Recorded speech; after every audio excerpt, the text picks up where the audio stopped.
dalam birokrasi merasa sudah kebal hukum, merasa sudah menjadi raja kecil.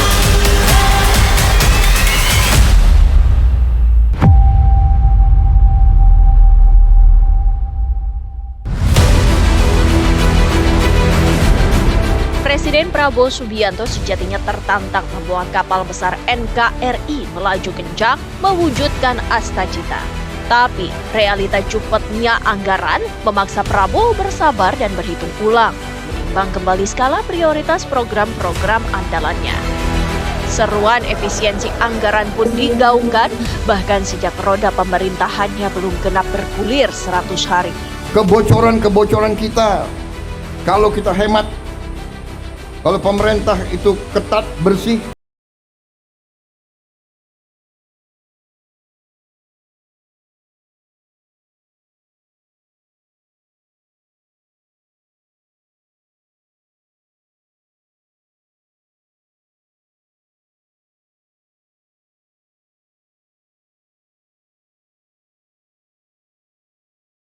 kurangi. Saudara-saudara, hitungan kita perjalanan luar negeri saja itu, Indonesia ini perjalanan luar negeri pejabat-pejabat $3 miliar.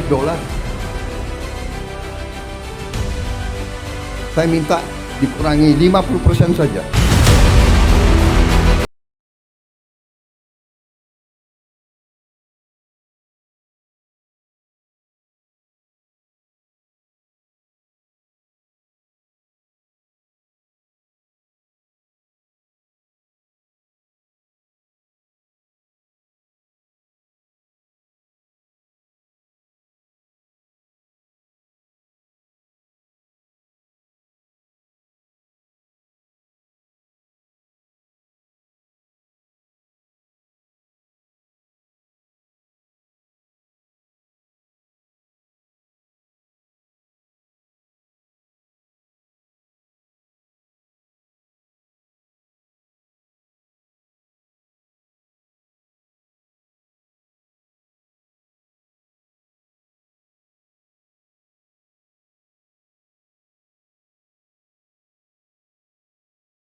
Perayaan sejarah, perayaan ulang tahun laksanakan secara sederhana di kantor, di ruangan. Kalau perlu yang hadir hanya 15 orang, sisanya di Vikonken. Kita bisa menghemat 20 triliun lebih. Kalau kita hitung 20 triliun, berapa puluh ribu sekolah, gedung sekolah bisa kita perbaiki. Selain itu, Prabowo juga menyatakan anggaran perjalanan dinas para menteri dan pejabat di Kabinet Merah Putih dipotong setengahnya demi mengirit anggaran. Diketahui, Presiden Prabowo ingin pemerintah pusat dan daerah bisa berhemat setidaknya hingga 306,69 triliun rupiah dari total anggaran belanja negara 2025 sebesar 3.621,3 triliun rupiah.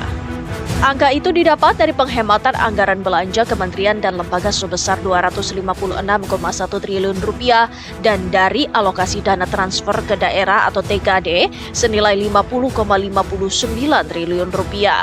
Penghematan di banyak sektor itu beberapa di antaranya dimaksudkan untuk pembangunan infrastruktur hingga memperkuat program makan bergizi gratis sebagai komitmen Presiden mencetak generasi unggul. Alhamdulillah, pikir sudah berjalan, tapi Bapak Presiden merasa juga ingin sesegera mungkin untuk itu bisa menerima manfaatnya lebih banyak, ya, lebih merata lagi. Nah, tentunya di situ ada konsekuensi, mungkin kita memerlukan penambahan biaya. Nah, sehingga dari hasil penghematan yang kemarin kita lakukan, pemerintah lakukan, ya, ada kemungkinan juga nanti akan diprioritaskan juga untuk menambah program makan bergizi. Selain menghemat anggaran belanja kementerian dan lembaga, Prabowo juga menargetkan memangkas dana transfer ke daerah hingga 50,59 triliun rupiah. Sedangkan mayoritas pemerintah daerah masih bergantung pada transfer dana dari pemerintah pusat. Sebelum Impes turun, kita sudah melakukan langkah-langkah orientasi perubahan struktur anggaran di Provinsi Jawa Barat dengan mengutamakan kebutuhan dasar masyarakat. Masyarakat memerlukan jaringan transportasi darat laut yang memadai, yang itu harus bisa dinikmati secara merata di seluruh wilayah tanpa ada terjadinya disparitas antar perkotaan dan pedesaan. Jawa Barat harus dipastikan seluruh masyarakatnya mendapat akses pendidikan yang mudah dan gratis sampai tingkat SMA atau SMK. Setelah mengetahui bahwa ada instruksi Presiden pertama ini, kami juga sudah meminta kepada tim anggaran di daerah dan juga tim transisi yang kami bentuk untuk segera menyesuaikan dengan apa yang menjadi keputusan Impres ini. Dan sejatinya kami juga tentu sebagai wakil pemerintah pusat di daerah, para gubernur di seluruh Indonesia, termasuk kami di NTT, akan melakukan penyesuaian juga terkait dengan pesan Impres tersebut. Seruan penghematan yang digaungkan tak lepas dari riak-riak penolakan. Presiden Prabowo mengungkap ada gelagat pihak-pihak yang melawan kebijakannya soal penghematan. Prabowo menyebutnya sebagai raja kecil yang seolah kebal hukum, walau tak menyebut nama ataupun menunjuk batang hidup. Ada yang melawan saya. Ada. Dalam birokrasi merasa sudah kebal hukum, merasa sudah menjadi raja kecil. Ada. Saya mau menghemat uang itu untuk rakyat, untuk memberi makan untuk anak-anak rakyat. Saya ingin memperbaiki semua sekolah Indonesia. Kala Presiden bertekad menekan anggaran, mengemuka pula pertanyaan, kemana penghematan dialokasikan? Sudah tepat sasarankah? Terlebih, pemerintahan yang dipimpin Prabowo juga mengusung sejumlah program dengan anggaran jumbo.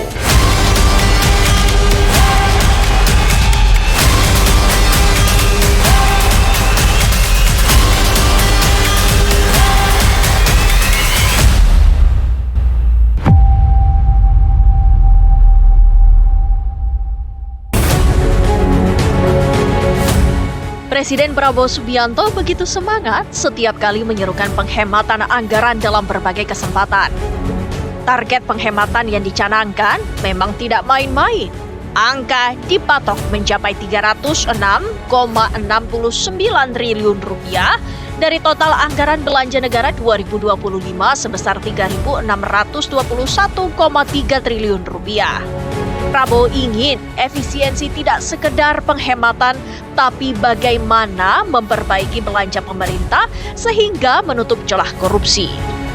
Prabowo gusar lantaran tingkat korupsi di Republik ini sudah pada tingkat mengkhawatirkan. But the corruption level of my country is very alarming, to say the least. And that's why I'm determined to use all the energy, all the authority invested in me by my constitution to try to overcome this disease. Prabowo ingin buah penghematan itu realokasinya dapat digunakan untuk menyokong program-program unggulan dan strategis sebagaimana terucap dalam janji kampanye. Dalam 3 bulan kita telah memberi bukti kepada rakyat kebijakan-kebijakan kita adalah kebijakan-kebijakan yang berpihak kepada rakyat, berpihak kepada kepentingan negara. Mengarungi tahun 2025, Prabowo rajin mendengungkan selarik program unggulan prioritas dengan hasil terbaik cepat. Istilah populernya program Quick Win. Ada 8 program yang dikebut tahun ini. Total anggarannya disebut-sebut lebih dari 100 triliun rupiah. Program makan bergizi gratis adalah salah satunya. Alokasi anggaran MBG hingga pertengahan tahun ini menyentuh 71 triliun rupiah dengan target awal 3 juta penerima manfaat. Jumlah penerima manfaat ini akan bertambah secara bertahap Program makan bergizi beserta kita anggarannya. berjalan. Alhamdulillah kita telah luncurkan tanggal 6 Januari yang lalu, sampai sekarang berhasil melayani 650.000 anak-anak kita di 31 provinsi. Ini berkat kerja keras banyak pihak. Dan untuk Januari sampai April 2025, program ini sasarannya adalah 3 juta anak. Bulan April sampai Agustus 2025 akan menuju 6 juta anak. September kita harapkan 15 juta anak. Dan akhir 2025 target kita adalah semua anak-anak Indonesia bisa dapat makanan bergizi. Mengiringi program makan bergizi gratis, pemerintahan Prabowo juga mematangkan ide kebijakan penghapusan utang macet bagi para petani, nelayan, dan pelaku UMKM yang benar-benar tak sanggup lagi membayar utangnya. Aturan main soal ini termaktub dalam Peraturan Pemerintah Nomor 47 Tahun 2024 yang diteken oleh Presiden pada 5 November 2024. Diketahui, pemerintah menyusun skema penghapusan utang macet bagi 6 juta petani dan nelayan. Total utang yang akan diputihkan di sektor ini mencapai 8,3 triliun rupiah. Jumlah itu setara 1,3 juta rupiah per orang. Saya juga berterima kasih kepada Menko Perekonomian dan tim ekonomi yang telah menggagas, menyusun konsep-konsep yang diwujudkan dalam produk-produk, dalam kebijakan-kebijakan yang pro rakyat, penghapusan hutang kepada petani dan nelayan yang mengalami kesulitan membayar sekian belas tahun. Sadar program unggulan yang digaungkan membutuhkan anggaran jumbo, Prabowo mengaku sampai-sampai pihaknya ikut mengecek mata anggaran hingga kesatuan terperinci. Selain dukungan anggaran yang kokoh, realisasi program unggulan juga memerlukan soliditas dan loyalitas jajaran pemerintahan Prabowo. Jadi saya katakan benar-benar bahwa saya sangat serius dalam hal ini. Saya minta loyalitas semua menteri, semua kepala badan untuk patuh dalam hal ini, dan saya terima kasih kepada tim keuangan yang telah menjalankan penyisiran, kajian terhadap anggaran sampai serinci-rincinya. Nyaring gaung efisiensi rupanya tak luput dari polemik tatkala isu pemutusan hubungan kerja di sejumlah instansi mengemuka. Isu itu menyusul tidak diperpanjangnya sejumlah tenaga kerja honorer di instansi penyiaran plat merah, TVRI, dan RRI. Pemahaman yang tak seragam pun ditengarai sebagai pemantiknya. Mereka ini adalah pekerja tenaga honorer di TVRI. Dan mereka ini sebetulnya kontraknya habis, iya benar. Tetapi mereka itu sudah 7 tahun bergabung di TVRI. Jadi status mereka adalah tenaga honorer yang ketika kemudian ada perintah efisiensi, mereka memasukkan tenaga honorer itu bukan di belanja pegawai, tapi mereka itu masuknya di belanja barang dan jasa. Ketika itu dipotong ya mereka kemudian harus di PHK. Guidance atau panduan ya, ini sudah jelas apa saja yang perlu dilakukan penghematan. Satu yang tidak boleh dipotong itu tadi belanja pegawai, Mbak. Ya, belanja pegawai itu tidak boleh dipotong karena ini kan layanan dasarnya buat pegawai itu sendiri. Dalam artian gaji pegawai begitu ya? Betul. Lalu yang kedua, ini juga adalah yang terkait dengan bantuan sosial. Kemudian juga yang terkait dengan subsidi-subsidi yang diberikan, dan itu pasti dampaknya untuk pelayanan masyarakat sangat besar ya. Jadi hal-hal ini tidak boleh dilakukan pemotongan.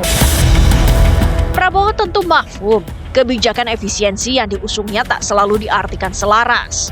Tapi Presiden juga tak jemu mengingatkan bahwa orientasi para pemangku kebijakan adalah NKRI. Orientasi kita pertama untuk negara.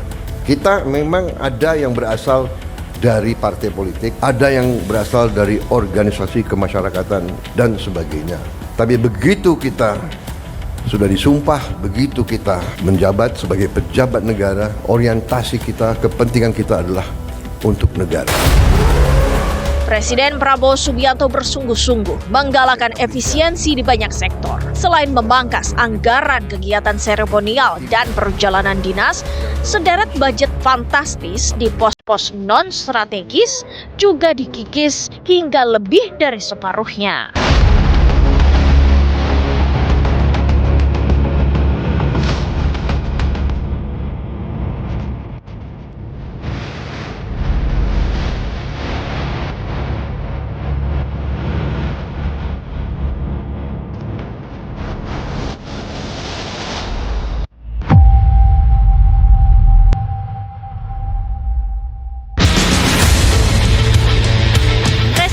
Prabowo Subianto tekun menyusun langkah memperbaiki kualitas belanja pemerintah agar uang rakyat tak menguap sia-sia. Pemerintahan Prabowo diakui sedang membutuhkan dana besar untuk mengongkosi sederet program unggulan yang disebutnya pro-rakyat. Prabowo risau kala mengetahui sejumlah pos non-strategis justru dibekali anggaran fantastis. Sedangkan Prabowo telah menegaskan kriteria-kriteria anggaran yang layak dikucurkan. Saya terus-menerus monitor, saya terus-menerus menuntut penghematan, efisiensi. Saya menuntut keberanian memotong hal-hal yang tidak esensial. Saya tegaskan bahwa kriteria anggaran yang akan kita laksanakan, kriteria pertama adalah harus bisa menciptakan lapangan kerja. Sudah saya katakan berkali-kali. Kedua, harus meningkatkan produktivitas. Kriteria selanjutnya adalah harus bisa memberi terobosan teknologi. Kementerian Keuangan yang menjalankan amanat instruksi Presiden nomor 1 tahun 2025 perihal efisiensi belanja APBN dan APBD 2025 menjumpai sedikitnya 16 pos anggaran yang dapat dihemat besar-besaran. Prabowo pun meminta Kementerian Keuangan untuk memangkasnya lebih dari separuhnya. Saya tegaskan kembali bahwa hal-hal di luar itu yang bersifat seremoni, upacara, merayakan ulang tahun ini, ulang tahun itu, hari ini, hari itu, kita tidak anggarkan. Mengacu pada surat edaran Menteri Keuangan S37-MK02-2025, terdapat 7 dari 16 item belanja yang memungkinkan dipangkas lebih dari setengah. 7 item itu yakni belanja alat tulis kantor, kegiatan seremonial, kajian dan analisis, sewa gedung, kendaraan dan peralatan, item percetakan dan souvenir, perjalanan dinas, dan belanja lainnya. Sebelum akhirnya ditebas hingga 90%, anggaran belanja alat tulis kantor di seluruh kementerian dan lembaga sempat membuat heboh karena angkanya menembus 44,4 triliun rupiah. Selain alat tulis, anggaran yang mengalami pemangkasan besar-besaran yakni budget percetakan dan souvenir. Anggaran untuk ini dipotong hingga 75,9%. Untuk seluruh kementerian dan lembaga ini jumlahnya 44,4 triliun. Hanya belanja ATK. Nah, hal-hal seperti ini, hal-hal yang kecil yang coba dilakukan oleh Pak Prabowo, melakukan efisiensi di kementerian dan lembaga. Dan kemudian bagaimana Pak Prabowo juga akan melakukan hal-hal kecil untuk rakyat, untuk kemudian bagaimana supaya mengevaluasi yang namanya proyek-proyek strategis nasional yang kurang berguna untuk masyarakat. Diketahui alat tulis kantor yang banyak digunakan di instansi kementerian dan lembaga, yakni kertas untuk cetak dokumen hingga perlengkapan pengarsipan. Kendatipun era kini hampir semua lini sudah serba digital, namun fakta di lapangan, kantor-kantor pemerintah masih bergantung pada kertas. Alat-alat tulis kantor ini di Kementerian Perdagangan paling banyak digunakan yaitu kertas HVS ya. HVS A4, terus A5 untuk bahan-bahan pimpinan, map, dan folder ya untuk arsip. Itu yang paling banyak digunakan di sini ya, di unit kami gitu. Mungkin juga di kementerian juga salah satunya itu yang paling banyak digunakan. Berkaca dari sini, dapat dibayangkan betapa masifnya penggunaan alat tulis kantor di instansi-instansi pemerintah selama ini. Belum lagi jika ditambah dengan pos-pos lain yang dipandang non-strategis seperti sewa gedung, kendaraan dan peralatan, kegiatan kajian, dan analisis, serta belanja lainnya yang peruntukannya abu-abu, maka angkanya diperkirakan jauh melampaui 44 triliun rupiah. Tak pelak, pengadaan barang dan jasa yang umumnya memiliki nilai kontrak jumbo berpotensi menjadi celah korupsi. Situasinya berpotensi lebih buruk andai nilai kontrak yang besar itu tanpa didukung perencanaan matang serta berbalut konflik kepentingan hingga penyalahgunaan wewenang. Secara prinsip kami sangat mendukung ya upaya yang dilakukan oleh pemerintah untuk melakukan efisiensi belanja pemerintah pada saat ini, terutama memang pos-pos belanja yang selama ini agak rawan ya untuk pemborosan. Kita tahu banyak sekali pos-pos belanja pemerintah yang memang menjadi ruang pemborosan, bahkan sampai tindak pidana korupsi. Misalnya pengadaan barang dan jasa itu menjadi salah satu pos belanja yang paling besar menghasilkan kerugian negara ya, dan salah satunya juga belanja-belanja yang terkait dengan administratif ya, untuk kebutuhan administratif di pemerintahan, di kementerian dan lembaga kan kayak gitu. Langkah Presiden Prabowo melakukan efisiensi besar-besaran terhadap pos-pos non-strategis dan merealokasikan anggaran yang dihemat untuk kepentingan rakyat sudah sewajarnya ditempuh. Kebijakan ini pun juga tidak menutup kemungkinan memunculkan dampak sampingan.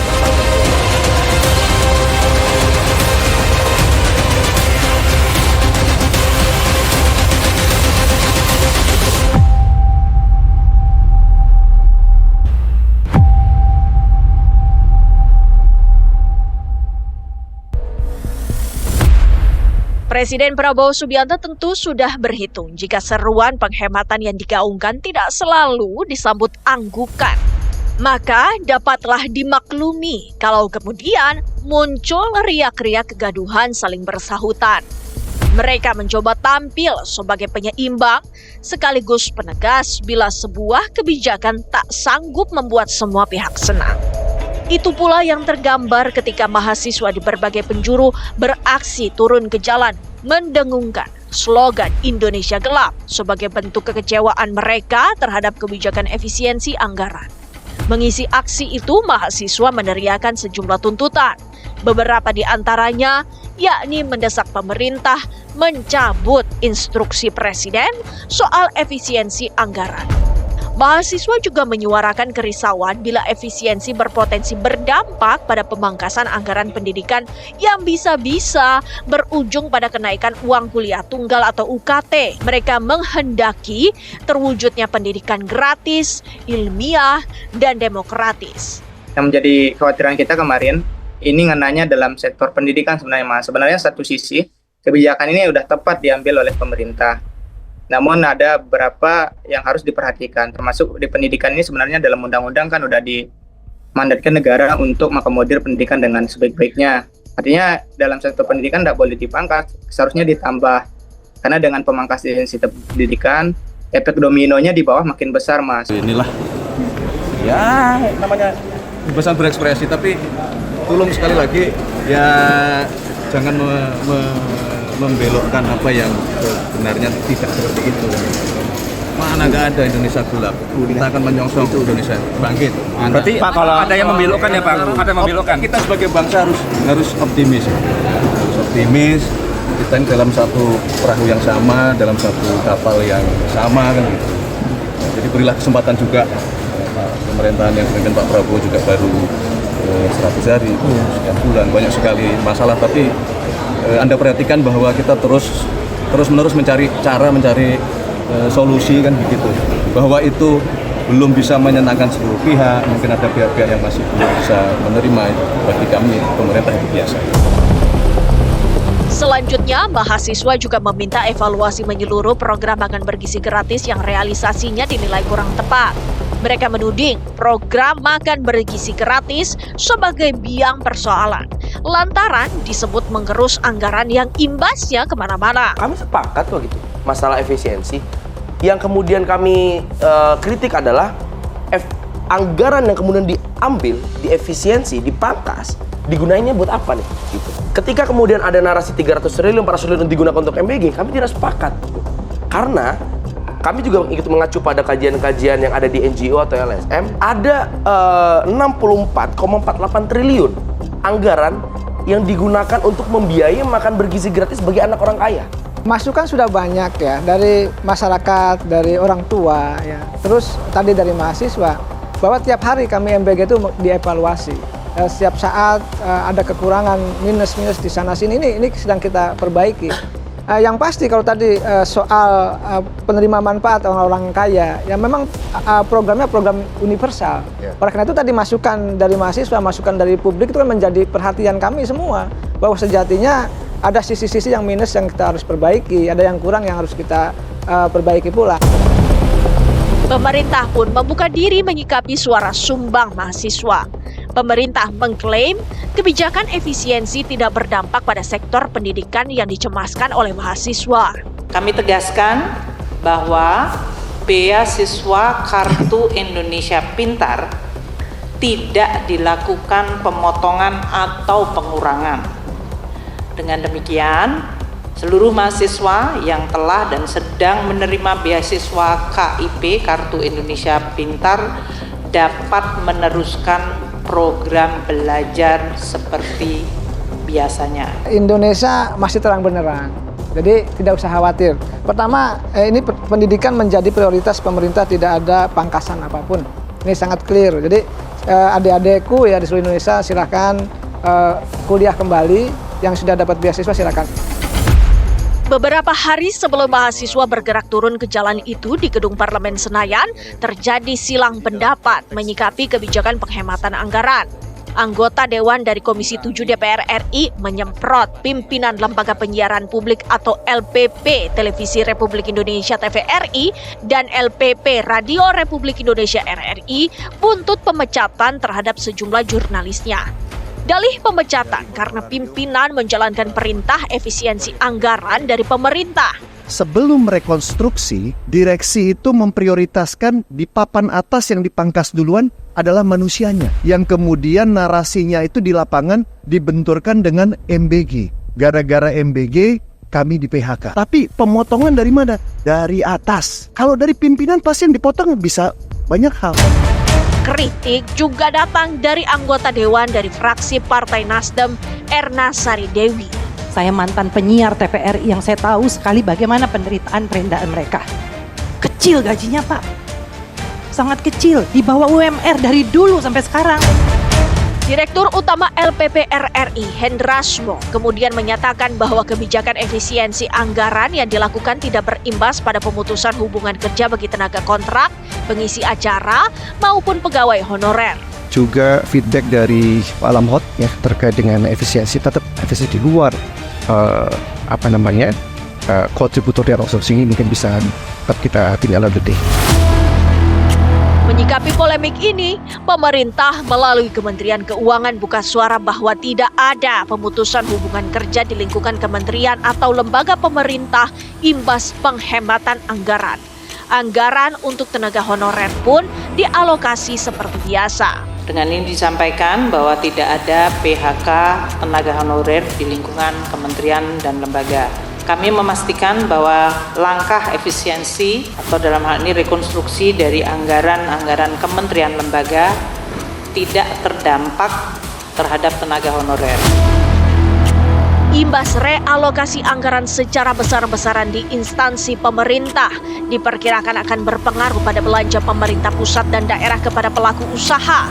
Pemerintah menilai kebijakan efisiensi dapat berdampak positif bagi roda perekonomian jika realokasi anggaran dilakukan pada aktivitas yang menimbulkan efek berganda yang sama atau bahkan lebih besar. Bagaimana mewujudkannya?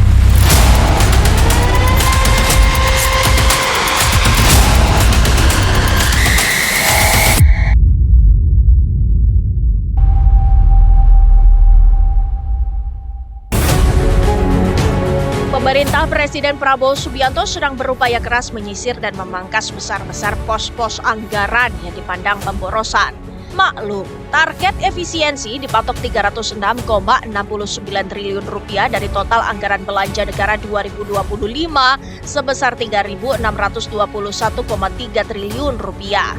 Sasaran efisiensi yakni kementerian dan lembaga hingga pemerintah daerah. Pil pahit efisiensi itu disebut tidak sekedar penghematan biasa, tapi juga ingin memperbaiki kualitas belanja negara dengan mengalokasi ulang pada pos-pos yang dinilai lebih strategis dan pro-rakyat. Saya melakukan penghematan. Saya ingin pengeluaran-pengeluaran yang tidak perlu, pengeluaran-pengeluaran yang mubazir, pengeluaran-pengeluaran yang alasan untuk nyolong, saya ingin dihentikan, dibersihkan. Diet anggaran ini tentu saja berdampak, besar kecilnya relatif. Dari sisi kementerian dan lembaga, mereka harus beradaptasi cepat dengan kondisi terkini dalam menunaikan program-program yang sudah direncanakan. Berkurangnya anggaran boleh jadi mendorong mereka mendesain ulang sejumlah program. Pilihan lain menunda atau bahkan membatalkannya. Efek samping lainnya, efisiensi bisa-bisa dijadikan dalih yang mempengaruhi kinerja pemerintah dalam memberikan pelayanan kepada masyarakat. Ini yang tidak diinginkan. Di sisi lain, berkurangnya anggaran juga membuat belanja pemerintah pusat hingga daerah kepada pelaku usaha berkurang. Dampak yang timbul bisa panjang. Kemudian juga harus dipastikan bahwa anggaran yang dilakukan efisiensi tidak mengganggu pelayanan publik, tidak blunder atau kontraproduktif terhadap jalannya program prioritas pemerintah. Karena yang terjadi sekarang, efisiensi dilakukan, tapi banyak layanan publik terganggu. Efek terhadap pelaku usaha, terutama di sektor akomodasi atau MICE, terkait dengan event, seminar yang ada di hotel, yang ada di persewaan gedung, kemudian sewa kendaraan, itu sudah terasa, sudah terdampak. Jadi jangan disalahkan misalnya mereka terpaksa harus melakukan pemutusan kontrak bagi pegawai-pegawai kontrak. Dan ini efeknya kan tentu banyak ya. Contohnya sektor MICE, meeting, convention, dan juga event. Itu kontribusinya besar sekali, itu lebih dari 100 triliun perputaran uangnya. Dan bahkan melibatkan 100.000 lebih tenaga kerja, baik langsung maupun tidak langsung. Kala efisiensi memantik polemik, sebab seakan hendak membidik persoalan gaji pegawai instansi, publik juga bertanya perihal struktur pemangku kebijakan yang dipandang gemuk. Mungkinkah dilakukan perampingan organisasi selain pemotongan belanja barang ataupun subsidi? Kita melihat ada kontradiksi bahwa efisiensi itu kalau dilakukan di negara lain, contohnya Vietnam. Kenapa Vietnam melakukan efisiensi? Tujuannya adalah pemangkasan izin berusaha dan birokrasi lebih efisien. Selain tentunya untuk menambah kapasitas ruang APBN. Tapi yang terjadi di Indonesia ini adalah kontradiksi karena kabinetnya besar, sementara per kementerian lembaga dilakukan pemangkasan. Jadi ini tidak berdampak pada efisiensi, kemudahan bisnis, birokrasi lebih cepat pengambilan keputusan. Ini yang menjadi pertanyaan, apa sebenarnya tujuan efisiensi? Bahkan efisiensinya harusnya terbuka ke atas, artinya dirjen, menteri, staf-staf khusus itu pun menjadi sasaran dari efisiensi. Dan tentu efisiensi yang paling baik adalah pemangkasan jumlah nomenklatur kementerian lembaga. Itu yang paling baik. Karena efisiensinya berkorelasi dengan perizinan berusaha yang lebih cepat. Yang dilakukan oleh Pak Prabowo sekarang ini baru tahap awal, sehingga menimbulkan kekagetan dan seringkali reaksinya berlebihan dan kontraproduktif. Tetapi sebagai sebuah reaksi saya kira itu boleh-boleh saja. Karena itu reaksi itu terjadi bukan hanya di masyarakat, tetapi reaksi itu juga terjadi dalam internal birokrasi dan pemerintahan. Misalnya tentang penghematan, karena kan sekian lama birokrasi bergerak dengan pengetatan yang relatif longgar. Kemudian sekarang ada pengetatan bukan hanya termasuk pengetatan anggaran, sehingga itu menimbulkan kekagetan-kekagetan itu. Nah, kekagetan itulah yang seringkali menimbulkan sikap-sikap kontraproduktif, bahkan salah dipahami atas apa yang dimaksudkan oleh pemerintah, dalam hal ini oleh Presiden Prabowo. Diketahui, langkah efisiensi yang ditempuh pemerintahan Presiden Prabowo Subianto memang tidak mengubah postur belanja APBN 2025. sebab pendekatannya memang realokasi atau melakukan fokus ulang terhadap kualitas belanja negara. Dampaknya akan tersaji dalam skala makro. Disinilah kejelian dan kepiawaian para pemangku kepentingan diuji. Bagaimana mereka melakukan realokasi anggaran terhadap program-program prioritas yang memberikan efek pengganda lebih baik atau paling tidak sama. Harapannya, manfaat efisiensi benar-benar dirasakan oleh rakyat. Efisiensi yang dilakukan oleh pemerintah itu harus memastikan bahwa anggaran yang digeser, direalokasi ke program misalnya makan bergizi gratis, itu tata kelolanya harus dipastikan memang melibatkan pelaku usaha UMKM. Jadi bukan sentralistik dengan dapur-dapur umum yang ada sekarang, tapi kantin sekolah dilibatkan, UMKM, pangan lokalnya juga dominan. Jadi uang yang direlokasi bisa langsung terserap dan bisa berdampak positif kepada ekonomi yang ada di daerah.